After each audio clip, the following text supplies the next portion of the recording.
My name is Robson Green. I'm an actor and a fisherman.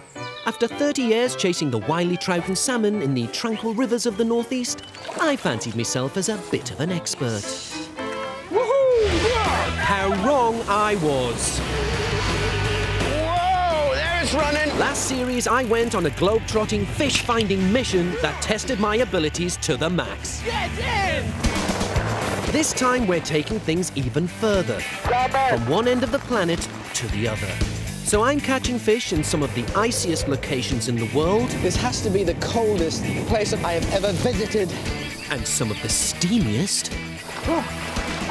I'm working with those who risk their lives to feed us. I will never complain about being an actor ever again. And experiencing some traditional fishing methods and some not so traditional. It's one man versus nature in waters a million miles from the gentle streams that I'm used to. I caught a crayfish. Good things come to those who wait. This is extreme fishing. This is why we came here. Look at that fish.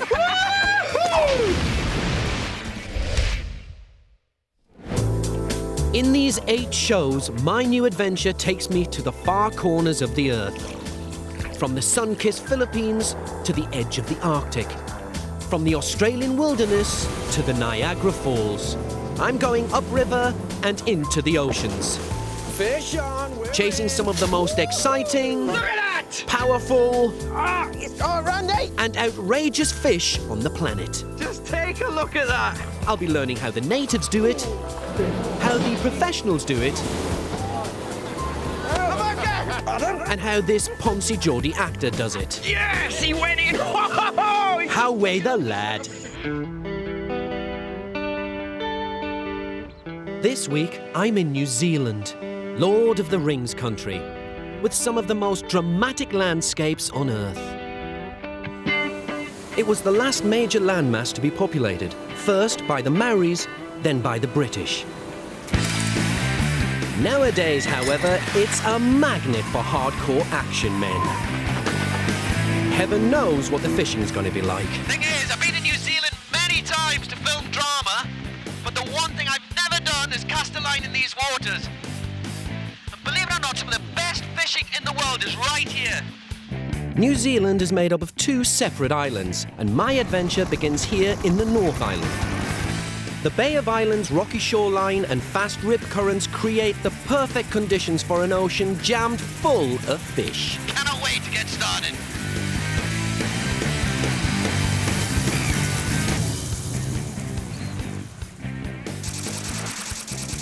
This morning, I'm off to meet Jeff Stone and his wife Heather. I've heard that Jeff is a bit of a legend in these parts. Well, good morning. Oh, good morning. Is it Heather? Yes, It's Robson. Very pleased to meet you. How are you? Good. Jeff Stone. Hi, Jeff. Pleased to meet you. Do you know what? Let me just say something. First impression's everything. Jeff so looks like a fisherman, doesn't he? Well, it's all image, mate. You should know that. No, I'm an actor trying to be a fisherman. Jeff is as hardcore an angler as he looks. He holds the men's world record for the biggest hammerhead shark ever caught on a light line. So, no pressure on me then. But we're not going for shark today. We're going for hapuka. It's New Zealand's most iconic fish and can weigh more than 100 pounds.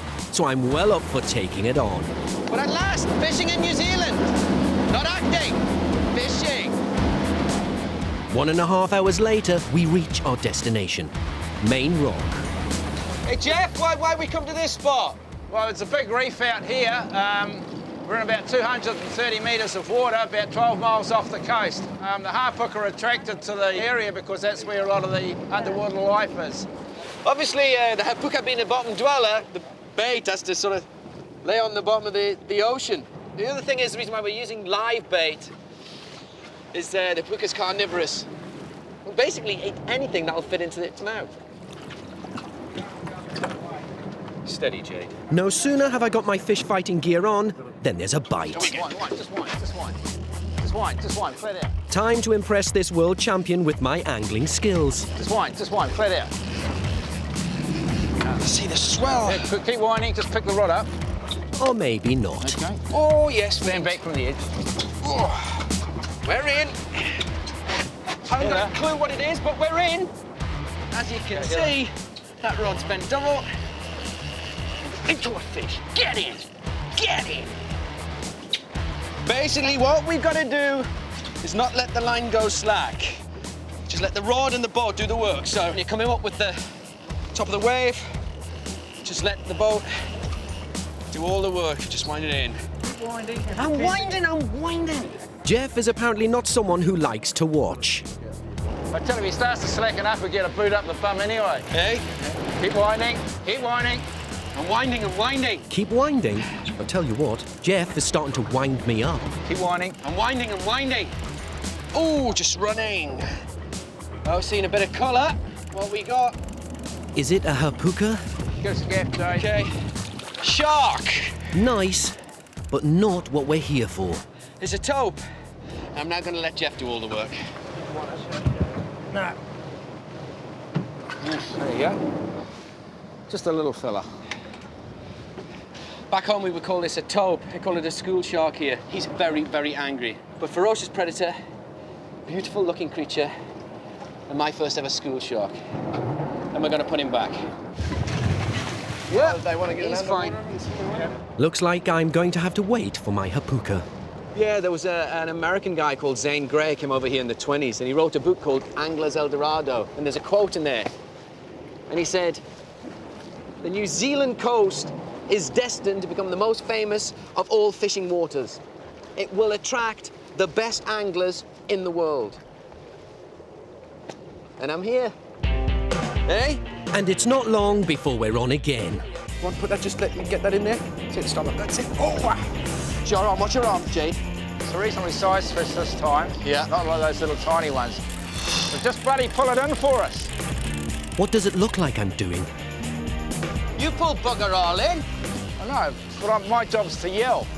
It's a bigger fish because it's taking a lot of line out. Well, you get this bloody thing in and we'll find out what it is. And this time it really is what we came for. Ah, puka fatigue! Yes, get in! Get in! Get in, Jade! We did it! Look at that fish! Woo-hoo! Look at that! That's what we came for! One of the nicest tasting fish in the world. The hapuka, member of the Garupa family. What a stunning looking bottom dweller. How do we know he's a bottom dweller? Look at those eyes, enormous. Need them because it's very dark down there.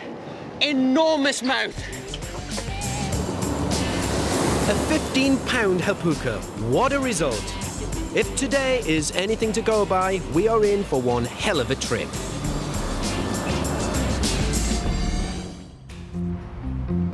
This is New Zealand's Bay of Islands. I'm celebrating my birthday soon and on a mission to prove that you can teach an aging Geordie new tricks. So I'm off to learn about a fishing culture that has nothing to do with the high-tech rods and lines I'm used to. I'm going back to basics to find out how the earliest settlers in New Zealand caught fish. Oh, and round here, they don't do handshakes. Welcome to New Zealand. Ricky Bennett is an expert on all things Maori, and he's about to teach me how to make my own fishing line out of flax. A plant. Fold it in half, inside to inside. Round it up. If you just use a thumbnail into the back rib, make it about that size there. See, I don't have thumbnails, Ricky. I've just had a manicure. Oh, okay. I just so with the wrong guy for this type of thing. Yeah, last time I was in New Zealand, I woke up, I was jet-lagged, and the headlines were, the Pope has died, and Hapawati was up to his old tricks again. Now then, Hapawati, what was all that about? This is a New Zealand rugby player who used to take great pleasure in shoving his finger up other players' bottoms. He did, true, eh? Yeah, that's true. It's true. Yours is much better than mine, Ricky. Yeah, yours is all twisted. It's twisted. Yeah. I really don't think I'll be catching with this straggly end. So can my own handiwork take the strain? Got a bit of... But you know, that was about a 100-pound tension on there, wasn't it? Well, yeah. Oh, I would have caught us probably strong enough to hold a sardine, probably. The line isn't that long to cast, so Just going to cast from the beach into some rock pools here where the snapper might be? We've got a better idea than that. We've got a traditional waka coming in to pick you up. A waka? A waka.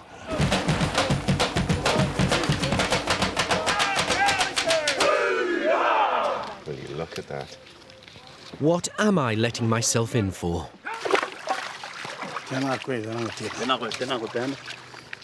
Get the boy. I'd like to introduce you to Robson. Robson. The rangatira of the waka, Honey. Honey? How are you? Pleasure to meet you. Honey's going to take you out fishing. Yeah. Do you know what, Honey? I feel so overdressed.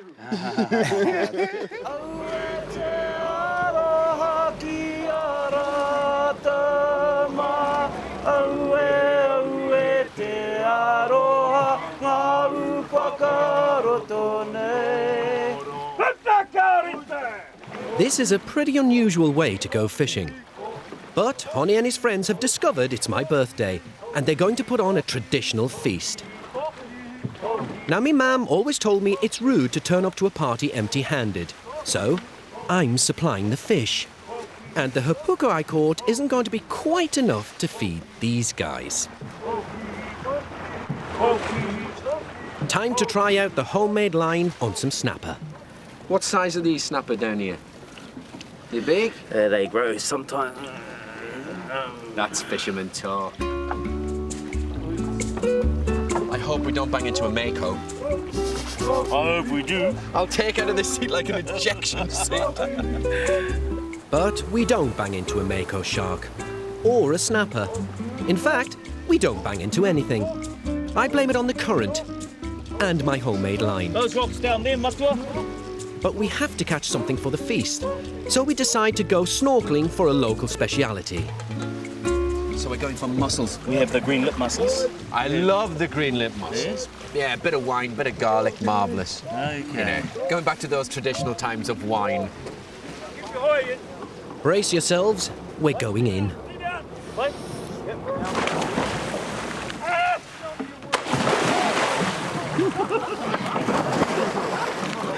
Don't they know they have an expert in their midst?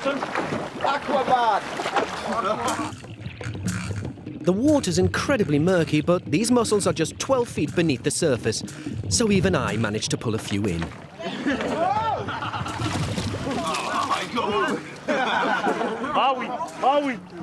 Grade A New Zealand mussels. There's some rocks under here, covered in green lip mussels. Best in the world. But hey, look at the size of those.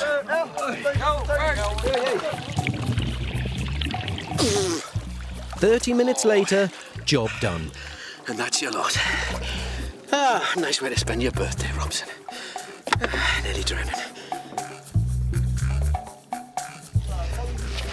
That was a hell of a lot of work for a bag of mussels. Are they going to taste good? Before we eat anything, though, there's a little treat in store.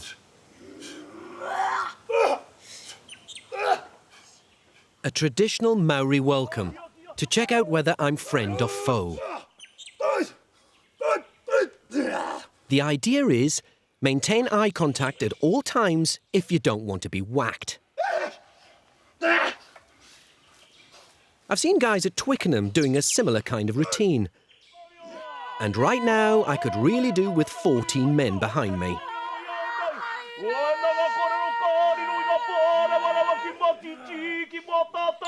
This village isn't just for the tourists, though. It's also a way of reinforcing the Maori sense of cultural identity. Oh, get me. I'm coming over all David Attenborough.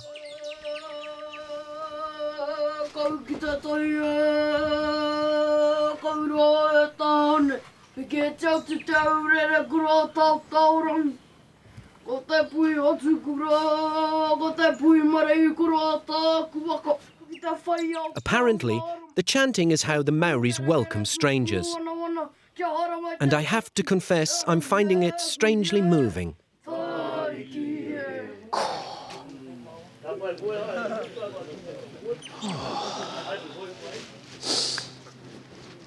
dear me. Seen that young boy speak. Oh, I miss my son. Get a grip, man. There's birthday cooking to be done, like the hapuka and mussels I've just caught. Best kitchen I've ever worked in. You guys watch Gordon Ramsay? Hell's Kitchen, this is Heaven's Kitchen. Bit of brown sugar, parsley in there, we've got onions, and what we got here? A bit of chilli. Most of the food, though, is underground, prepared earlier by Maori chefs. Try not to burn your fingers. Oh, yeah. Bit hot. Just a touch.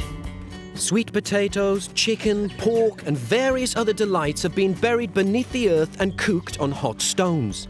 It's called a hangi, and it's a typically Maori way of cooking. Happy birthday. Thank you very much. Yeah, Thank you. Happy birthday. Thank you very much. Thanks. Hello, Robson. You should open a restaurant like this in Newcastle. You'd make a fortune. Loads of blokes would turn up because it's very blokey, this type of cooking, isn't it? It's really blokey. Help yourself. Get stuck in, guys. Guys, get stuck in. I've been really touched by Maori hospitality. Now it's my turn to give a little something back. Oh, me lads, you should have seen us ganning, passing the folks along the road just as they were standing. What's wrong with them? Don't they know I made Simon Cowell his first million? Scotswood Road to see the Bladen races. For the next leg of my adventure, I'm heading south, straight through Auckland, New Zealand's biggest city, then west towards Watipu Beach. See, that's the amazing thing about New Zealand. You know, you're half an hour outside a major city like Auckland, and you end up in the middle of nowhere. A very strange concept, but one I really like. I'm here to meet Neil Sperath, a German-Irish expat who runs the only guided kite fishing tours in New Zealand. Apparently that involves using a kite to carry the line beyond the surf and way out to sea. Okay, Niall. Kite fishing. Act 1, Scene 1. Robson Green enters from beach left. What do I do? Check where the wind's coming from. Good point. And this is a good wind. This is a really good wind. If we went to the east coast, we'd be catching rabbits. Here, we've got an offshore wind, and we'll be hopefully catching some fish. Well, if we don't catch fish, I like rabbit. Neil may have spent the last 5 years living in New Zealand, but he hasn't lost his distinctly German sense of humour. What's every man's favourite? Every man's favourite? What does every man like? Well, I like my wife. Let me show you. That's funny. It's charming. That's Boobs. a peanut. Boobs. Boobs. Boobs. Men like boobs. I like a woman's mind. Oh, okay. It keeps the kite afloat. Okay, what you do is you attach it here. Whoa, I'm away. Let it go if you want. Let it go. Hold on to this with your life. Yes. Right. Kite's in the air. Right. Scene 2. What's next? Scene 2 is you keep letting line out until Yes. you get to a little attachment. Okay. That is where you're going to attach the fishing rod. I'm still curious as to how the bait's going to be part of this, but I'll let you explain. All will be revealed. This is where we attach a weight. What I think Neil's saying is you control the kite with the rod and the container keeps the bait in the sea. On the ocean. I can sort of see the logic in it. The kite takes the line out much further than you could ever cast it yourself. It's an extraordinary method of fishing. It's a hell of a lot of faff just for a fish, but if this works, I will be so impressed. About 20 pieces of bait go onto the line, along with an extra weight which keeps it submerged up to 30 metres beneath the surface. While we wait for the fish to bite, we check on a line Neil laid earlier. What I like about this method of fishing is I have no idea what we're after. Could have snapper, kingfish, tarwai, anything, even a shark. It's going to take a while. My God, you're fit. Problem is, the line is over 1,000 metres out to sea.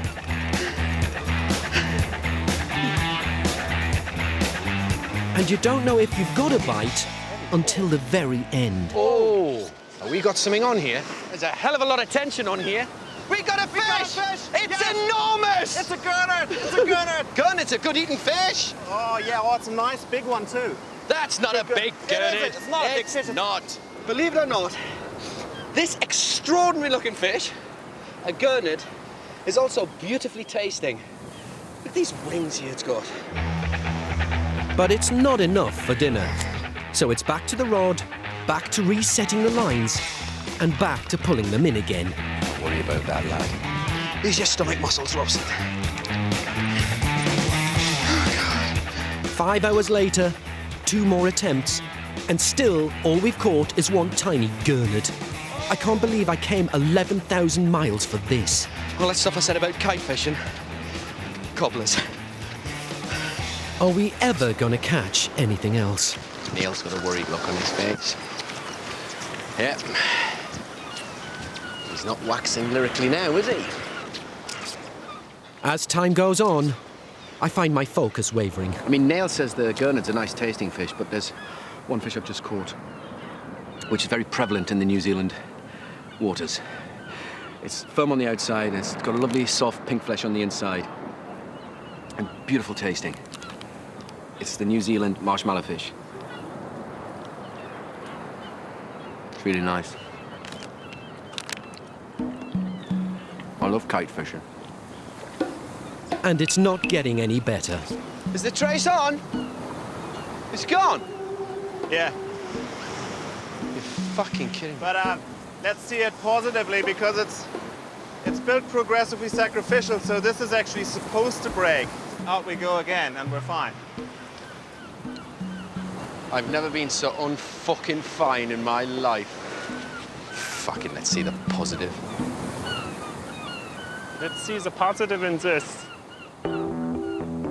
We've been here almost 7 hours now, and we've got one final line to pull in before I give up on nail and kite fishing for good. There's a lot of tension in it. A lot of tension in me. But then, nail finally comes good. Big fish, there's a big one out there. Get on this line. Yeah, that's us. A kahawai, sea salmon. New Zealand sea salmon. Oh, yeah. Fantastic! See? Look at that! Good things come to those who wait. Get in, we got another one. 3 fish! This is an absolute... Look at this, Robson. Absolute beautiful fish. A kahawai, New Zealand sea salmon as well. Oh, wow, look at that. That was one of the main reasons we came to New Zealand, was for the New Zealand sea salmon, the kahawai. A beautiful tasting fish, eh? Absolutely beautiful. You got £3 there. That's a good £5 fish. £8. You got about £12 worth of fish there. Get in! Yes! I had every faith in you. Great, I great am fish. so happy. You have no I idea could how kiss high I you, am. man. Oh, you're not that good looking. Well done. Now it all seems worth it. Though I have to admit, I won't be trying it again anytime soon. So far here in New Zealand, I've seen some pretty weird ways of catching fish. But today, I'm heading down a more conventional path. This is Tauranga, 95 miles south of Auckland. I'm here to meet Tony Bird, who's taken me to do something I've only ever done once before. And I was rubbish at it. Morning, Tony. Morning. How are you? Good to see you. Yeah. Welcome aboard. Thank you very much. Oh, these good rock lobster conditions today? Perfect. Yes, we're going free diving for rock lobster, or crayfish as the Kiwis call them. Love the crayfish, hate the free diving. See, I'd done it before in Spain, and I was with a Spanish champion for free diving. He could hold his breath for 5 minutes. I could only hold it for 17 seconds. And if the diving wasn't bad enough, there's also the weather to contend with. Great. And we just banged into a force 5. So happy. Whoa. It takes us an hour to reach our destination, Motiti Island in the Bay of Plenty. The good news is we're fishing in a sheltered spot. The bad news is that I won't be swimming alone. Those jellies. Oh, great. Not only am I diving for crayfish, there's jellyfish in the way as well.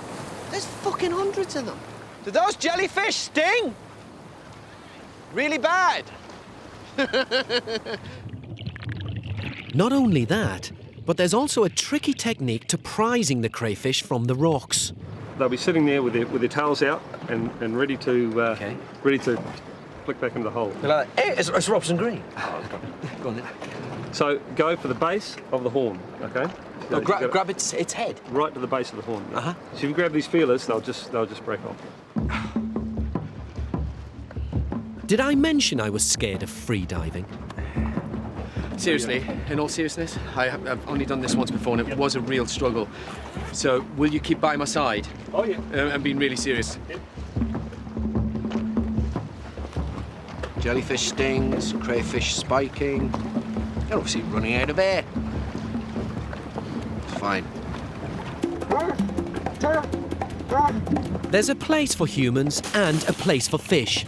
And down there is very definitely on their patch. I'm just worried about the depth, really, because I can't see a thing, so I'm worried about the depth. Yeah, it's a fuckload of jellyfish here with their big depth. I'll have a go. The idea with free diving is to go down on a single breath and hold it for as long as you can. But the high tide means the ledge with the crayfish is much deeper than I'd anticipated.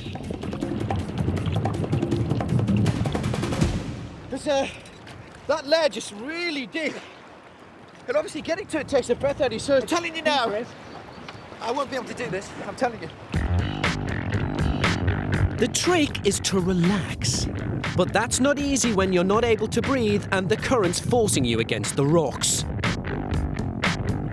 And those crayfish are crafty little fellas. They jam themselves in cracks and under ledges, some of which are up to 25 feet deep. But finally, after several attempts, I'm onto one.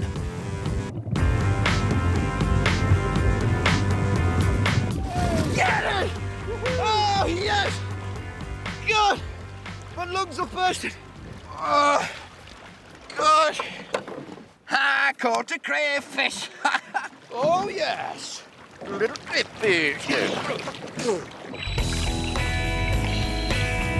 It takes us a couple of hours, but eventually we manage to grab enough crayfish for dinner. And man, have we lucked out. We've got our own personal chef on board who knows the perfect way to cook these little beauties. I think I've got a dose of the bend. Oh man. How's that? Hey, listen, they're getting friendly. Oh, yeah, look at that. Oh, he's got his claws in, look. Oh, Christ, he's Who's in the bag, matey? He's right through. We got a randy crayfish.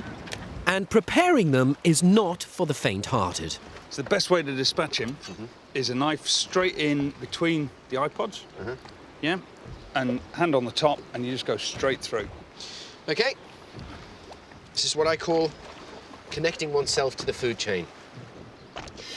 Eating what you catch. That's it. I don't want to go sideways yet. Okay. Spot on. Gotcha. Okay. And that should just come I apart. gotcha. Yeah. Guys, I know I keep saying it, but it doesn't come any fresher than that. It's the best way to eat anything from the sea. Catch it, 5 minutes later, eat it. Corapito and some salt and pepper. Robson, dinner. Peter, you've excelled yourself. See you lot back at home, are you getting this fishing lark? Are you getting what it's all about? I know I've been on about it, connection to the land and the ocean and that, but this is what it's all about.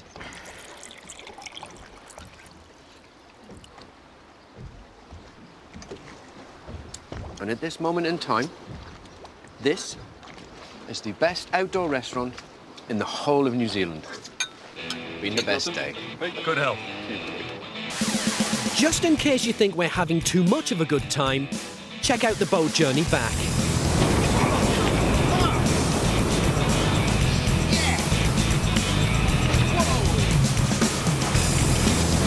I think I might be seeing that crayfish again. You all right? Yeah.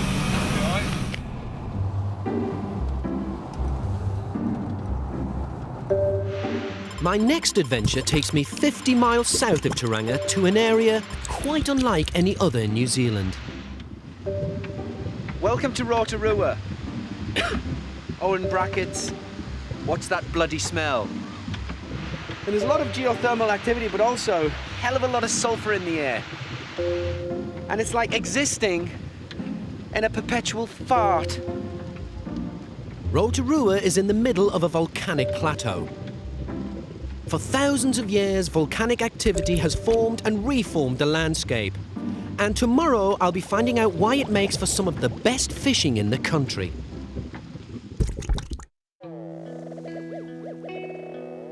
What a sight to wake up to in the morning. And we're going trout fishing. Brown trout and rainbow trout. Something I'm very familiar with, but the biggest ones I've caught back in Britain are 4 pound. But here they can get into double figures. Everything's bigger in New Zealand, isn't it? Morning. Oh, good morning. Hop on. Lake Tarawera, please. You're secure? Yes. We're off. Don't spare the horses. This is more like it. I'm off to meet Boxer Smith, who's taken me out for lunch, Kiwi style. Boxer. Robson. How are you? Good, thank you, mate. This lake was formed as a result of volcanic activity, when lava flow created a natural dam. And it's rammed full of trout. How long have you been a fisherman? About 18 years. Just in the last 2 years made it a business of mine, so I enjoy it even more every day. How lovely. Not a bad place to fish, eh? We're going to be fishing with a fly, so for once I know what I'm doing. I think. I mean, the method of fishing might not seem extreme, but I tell you, if I bang into a double-figure trout, or even, you know, a decent-sized brown trout, my reaction will be extreme. Because the brown trout was the first fish I ever caught. It was a 4 pounder, it was on the fly, and that's what got me hooked into this game. Something just had to go at my lure there. The feeling never goes away. It never goes away. And we're off again. And I might have my first ever trout in New Zealand. Been here 12, 14 times and never fished. That feeling of just a fish banging into your line. Fantastic. The line tight, Robert. He's running towards the boat, so I've got to reel really fast. What he got? Get in, Boxer! Look at that! Not my biggest rainbow trout ever, but it's my first New Zealand rainbow trout. Oh, I'm over the moon, Boxer, because that is dinner, ladies and gentlemen. Woohoo! Now you're thinking, are we going to grill this fish? Are we going to steam it? Are we going to fry it? Just wait and see what we're going to do with it. Oh, you're really going to dig this. Do you get it? And I tell you what, there's a real difference between the taste of farm trout and wild trout. Right. And now we're going to cook it in sand. And that's possible because round here, molten rock is nearer to the Earth's surface. It heats the rocks and water above it, resulting in water temperatures of up to 100 degrees. That water is nearly boiling. Bit of garlic. Put in there, lovely. Put them in there like that, yeah. Final touch of lemon. Do you know what? It smells good already, doesn't it? Rick Stein, eat your heart out.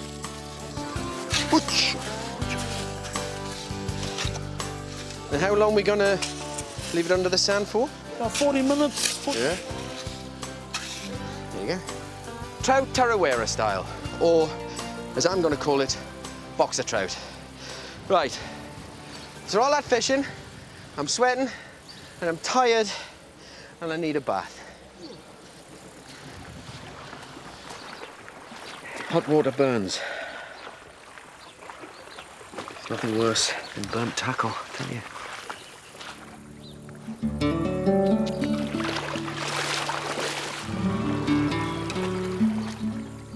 Oh, Somehow stripping down to my undercrackers seems appropriate, given the name of my guide. Boxer, that fish ready yet? It's ready.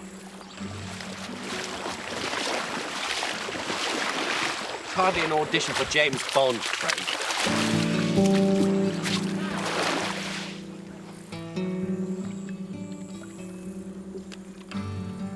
That is the best trout I have ever tasted.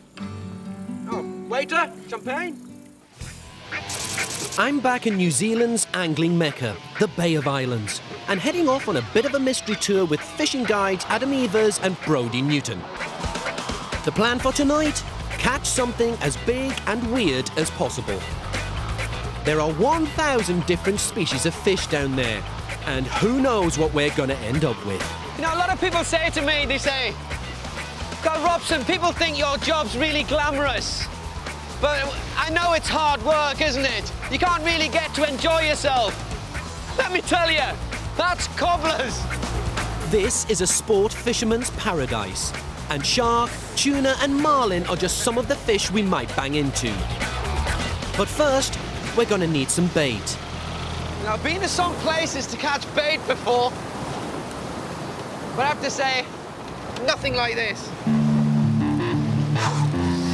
Even the bait's putting up a bit of a fight.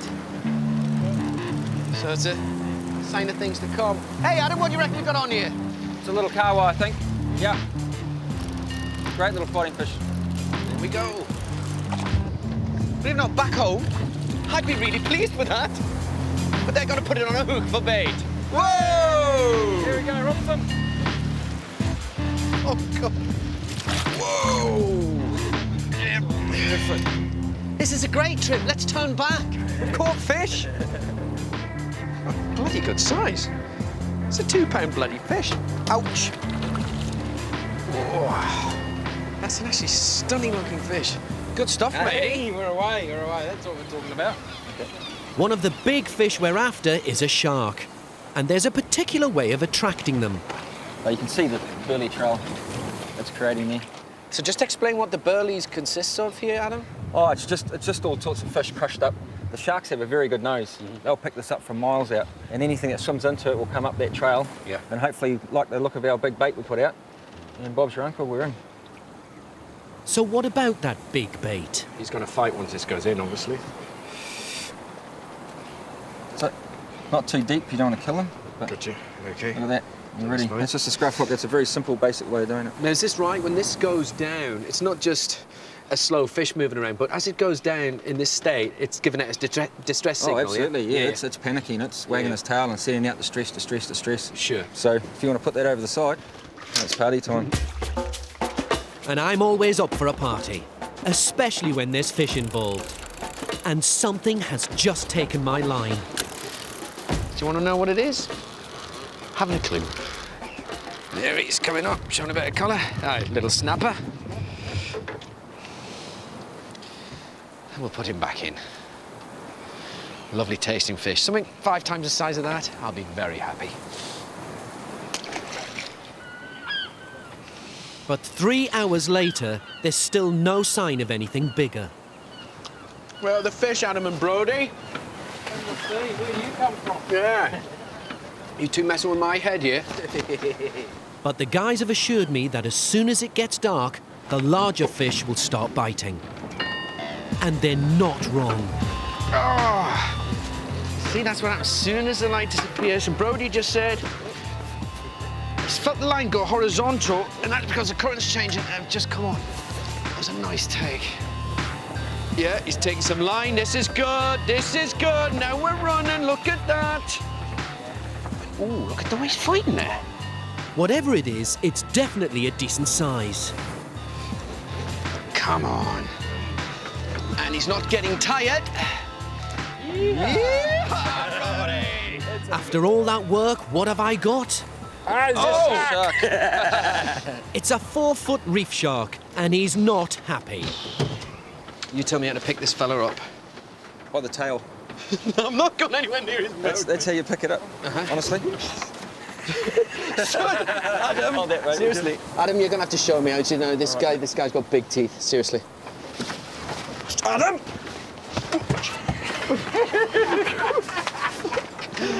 Oh. I've got the utmost respect for these beings. You know, they're invisible, they're elusive, and I guess this is why we catch sharks. Because they're fantastic to hold up this close. Stunning looking creature. I'm gonna put him back. Go on. Well done, sir. All right, mate. That's a start. It's a start. But what else is out there? It's strange. Something having a go. I think it's just the live bait swimming around quite active. Yeah. Oh, no, there's something there, eh? Yep, there we're in. Yeah, got it. Yes. Yeah, I think we've got a shark on here. I've been funny at him, but you might want to put that bucket on. This is actually going into my thigh now. Yeah, another one, eh? Thank you very much. Just might save my sex life. That's better. That's a lot more comfortable.